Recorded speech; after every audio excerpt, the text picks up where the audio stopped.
بسم اللہ الرحمن الرحیم۔ جیسے جیسے عید کے دن نزدیک آتے ہیں مردے کیوں روتے ہیں اور یہ دعا کرتے ہیں کہ کاش کبھی عید نہ آئے۔ عید کا دن خوشی اور مسرت کا ہوتا ہے، بسا اوقات خوشی میں مصروف ہو کر آخرت سے غفلت ہو جاتی ہے اور زیارت قبور سے آخرت یاد آتی ہے۔ اس لیے اگر کوئی شخص عید کے دن قبر کی زیارت کرے تو مناسب ہے، کچھ مذائقہ نہیں، لیکن اس کو لازم اور ضروری سمجھنا، خواہ یہ التزام عملاً ہی صحیح، جس سے دوسروں کو یہ شبہ ہو کہ یہ چیز لازمی اور ضروری ہے، درست نہیں۔ نیز اگر کوئی شخص اس دن زیارت قبور نہ کرے تو اس پر طعن کرنا یا اس کو حقیر سمجھنا درست نہیں۔ اس حوالے سے احتیاط لازم ہے۔ عید کا دن نشاط و سرور، فرحت و خوشی کا دن ہے جو سال میں 2 مرتبہ حاصل ہوتا ہے۔ پہلی خوشی اس کی یہ ہے کہ رمضان شریف کا مبارک مہینہ آیا،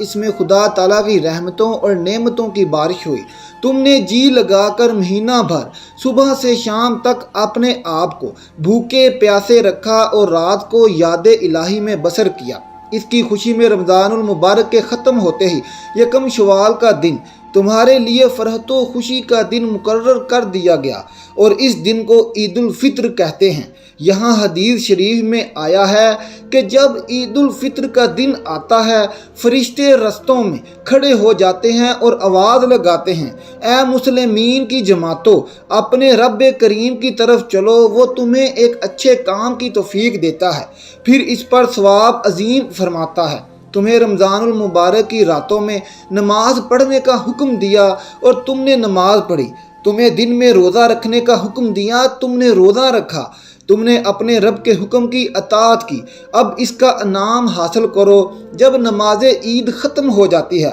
تو فرشتے آواز لگاتے ہیں، خوش ہو جاؤ کہ تمہارے پروردگار عالم نے تمہاری مغفرت فرما دی، اب تم خوشی خوشی اپنے گھروں کو لوٹ جاؤ۔ اسی لیے اس دن کو انعام و اکرام کا دن کہتے ہیں۔ یہاں نبی کریم صلی اللہ علیہ وآلہ وسلم مکہ مکرمہ سے ہجرت کر کے مدینہ منورہ پہنچے تو اہل مدینہ سال میں 2 میلے کرتے تھے۔ جب حضور صلی اللہ علیہ وآلہ وسلم نے دریافت فرمایا یہ کیا ہے؟ انہوں نے عرض کیا، یا رسول اللہ، زمانہ جاہلیت میں ہم ان ایام میں خوشی مناتے تھے۔ حضور صلی اللہ علیہ وسلم نے ارشاد فرمایا، خدا تعالیٰ نے ان کے عوض ان سے بہتر دن خوشی منانے کے لیے تمہیں عطا فرمائے، ایک عید الفطر اور دوسرا عید الاضحیٰ۔ عید کے دن 2 رکعت نماز واجب ہے۔ جن لوگوں پر جمعہ کی نماز فرض ہے انہی پر عید کی نماز واجب ہے، اور جو شرطیں جمعہ کی نماز کی ہیں وہی عید کی نماز کی ہیں، مگر عیدین میں نماز کا خطبہ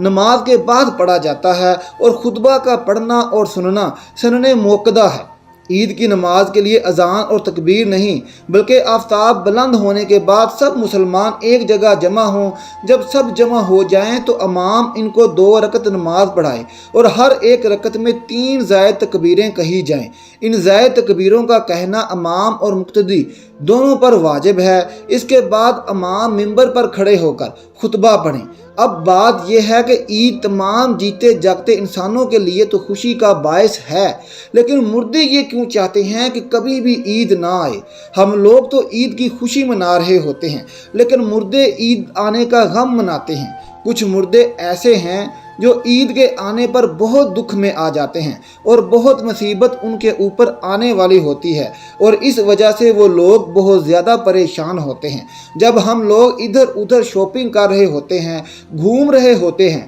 ہم لوگوں کو عید آنے کی خوشی ہوتی ہے کہ عید جلدی آ جائے، لیکن مردوں کو عید آنے کا دکھ ہوتا ہے۔ آپ صلی اللہ علیہ وآلہ وسلم نے ارشاد فرمایا کہ اگر کوئی انسان رمضان کے مہینے میں انتقال کرتا ہے تو اس کے اوپر عذاب نہیں ہوتا اور قبر میں اس سے سوال و جواب نہیں کیے جاتے، چاہے وہ کتنا بھی گناہ گار بندہ کیوں نہ ہو۔ رمضان میں انتقال اس کا ہو جائے تو رمضان کے مہینے میں برکت اس کو یہ ملتی ہے کہ رمضان بھر اس سے نہ سوال و جواب ہوتے ہیں اور نہ ہی رمضان بھر اس کے اوپر عذاب نافذ کیا جاتا ہے۔ اور جیسا کہ حدیث پاک کا مفہوم ہے کہ قبر کے اندر مردے کے لیے جہنم کی کھڑکی کھول دی جاتی ہے اور وہ مردہ قبر کے اندر جہنم کی تپش کو محسوس کرتا ہے، تو جو گناہگار مردے ہوتے ہیں وہ اس طرح سے جہنم کے عذاب کو اور گرمی کے قبر کے اندر محسوس کرتے ہیں۔ لیکن جب رمضان کا مہینہ آتا ہے تو آپ صلی اللہ علیہ وآلہ وسلم نے ارشاد فرمایا کہ جب رمضان کا چاند دیکھا جاتا ہے تو جنت کے دروازوں کو کھول دیا جاتا ہے اور جہنم کے دروازوں کو بند کر دیا جاتا ہے، قبر سے عذابات کو اٹھا لیا جاتا ہے اور اللہ تبارک و تعالیٰ کی رحمتوں کا نزول ہوتا ہے۔ یہ ساری چیزیں ہوتی ہیں تو جو مردہ ہوتا ہے اس کو بڑی راحت ملتی ہے۔ رمضان کے آنے سے مردہ بڑا خوش ہوتا ہے کہ ہمارے اوپر سے عذاب اٹھا لیا گیا، جو قبر کے اندر ہمارے لیے جہنم کے دروازے کھلے ہوئے تھے وہ دروازے بند کر دیے گئے، تو وہ مردہ بڑی راحت محسوس کرتا ہے۔ اب سوال یہ پیدا ہوتا ہے کہ جن لوگوں کے اوپر سے اللہ تعالیٰ نے رمضان میں عذاب ہٹا لیا تو عید کے بعد ان کے اوپر عذاب نافذ ہوتا ہے یا نہیں؟ کچھ مردے تو ایسے ہوتے ہیں جن کے اوپر عذاب نافذ نہیں ہوتا، لیکن بہت سارے مردے ایسے ہوتے ہیں جن کے اوپر عید کے دن ہی جیسے رمضان کا مہینہ ختم ہوتا ہے فوراً ہی اسی طرح سے عذاب شروع ہو جاتا ہے، جیسے پورا سال وہ لوگ قبر میں سزا اور عذاب بھگت رہے تھے۔ عذاب میں وہ لوگ پھر ملوث ہو جاتے ہیں، گرفتار ہو جاتے ہیں۔ بعض علماء فرماتے ہیں کہ جب کوئی انسان رمضان کے مہینے میں انتقال کرتا ہے اور اسے قبر میں سوال و جواب نہیں ہوتے، اور جب ایک مرتبہ اللہ تعالیٰ کسی اوپر سے عذاب کو اٹھا لے تو پھر دوبارہ ان پر عذاب نازل نہیں کیا جاتا، بشرطے کہ اس لیے کوئی اصالِ ثواب کر رہا ہو یا مغفرت کی دعا کر رہا ہو۔ ہر مردے کو اس کے اعمال کے مطابق سزا دی جاتی ہے۔ جو نیک لوگ ہوں گے جن کو اللہ تعالیٰ نے کافی کر دیا کہ ان کو 2، 4، 6 مہینے سزا ہوگی، بس اب ان کے اوپر سے سزا نافذ نہیں ہوگی، پھر رمضان کی برکت سے ان پر سے عذاب اٹھا لیا گیا، تو اب اگر اللہ نے چاہا تو ان پر پھر کبھی عذاب نہیں ہوگا۔ لیکن اگر کوئی بہت زیادہ گناہ گار ہے،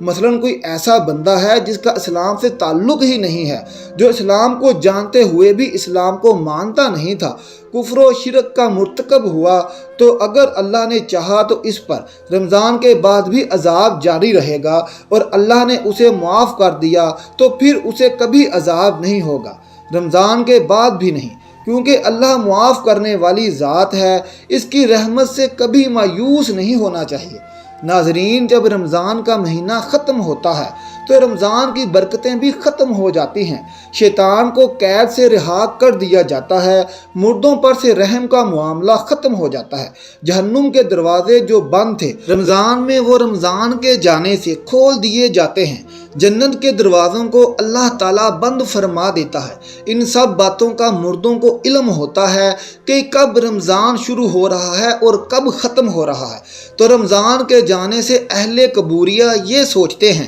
کہ اب رمضان جا رہا ہے اور پھر عید جیسے ہی آئے گی اس کے بعد ہم پر عذاب کو پھر سے نافذ کر دیا جائے گا، جس کی وجہ سے وہ غمگین ہو جاتے ہیں اور روتے ہیں۔ رمضان بھر تو مرحومین کی عید ہوتی ہے کہ ان پر کوئی عذاب نہیں ہوتا۔ ہم لوگ رمضان کے آخری عشرے میں جب اپنی مغفرت کی دعائیں اللہ رب العالمین سے کرتے ہیں تو پھر ہمیں اپنے مرحومین کے لیے بھی زیادہ سے زیادہ اصالِ ثواب کرنا چاہیے، اور صرف اپنے ہی مرحومین کے لیے نہیں بلکہ تمام مومنین، مومنات و مسلمات جملہ کہا کریں کہ جو بھی مسلمان اس دنیا سے رخصت ہو چکے ہیں، اللہ تبارک و تعالیٰ ان تمام لوگوں کی مغفرت فرمائے اور اللہ تعالیٰ ان کو جنت الفردوس میں اعلیٰ سے اعلیٰ مقام عطا فرمائے، آمین ثم آمین۔ ناظرین، آخر میں کومنٹ باکس میں ایک بار سبحان اللہ لکھ دیں اور ہمارا چینل سبسکرائب کریں تاکہ ہر آنے والی نئی ویڈیو سب سے پہلے آپ تک پہنچ سکے۔ شکریہ۔